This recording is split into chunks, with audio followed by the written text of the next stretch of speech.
Jomadongo, Ochuno Ruto president, and for is it a matter of life and death? In any VOJ, Koso kako bado ne penjo kanito dibeni lwedo mar IMF moro nitie kamoro koso gini oken Kenya kende. Ingeni ntiere weche ariyo. Kiseneno kaka jofwambo sebet kachambua.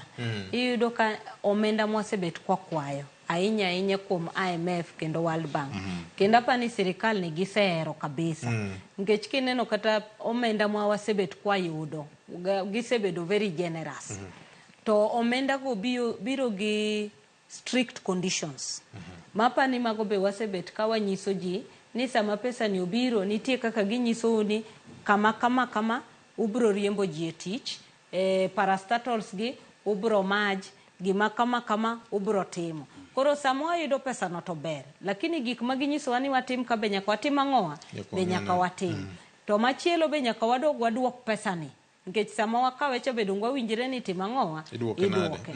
Koro William Ruto kaka leader mar Kenya, embe ne nitie promise moketo ne jopiny. Embe en gidwache sama ene office no, nikech embe kochopo to wacho ni plan na cha, Kenya Kwanza plan mana uso ne jopiny. Na nyiso gini kochopo kama, in fact ne giketo nyaka timelines.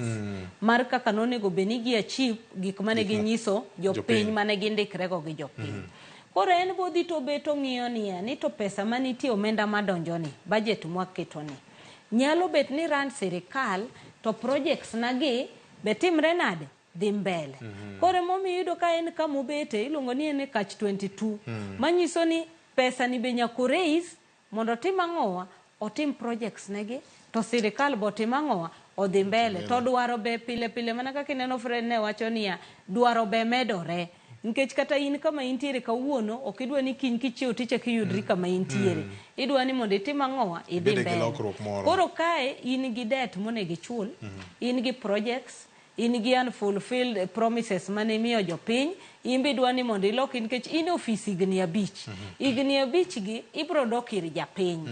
Japiny bro penji niya kane wami mandat mar bedo jatendwa ni singori ni dhi timo 1, 2, 3. Daki setimo giki. Koro yudo ka kitelo ne piny to yudo ka in kama tek kabisa. Samo wida wacho kanyo ni finance bill koko puodhi kaka Musalia Mudavadi ne wacho is like passing a vote of no confidence with this administration.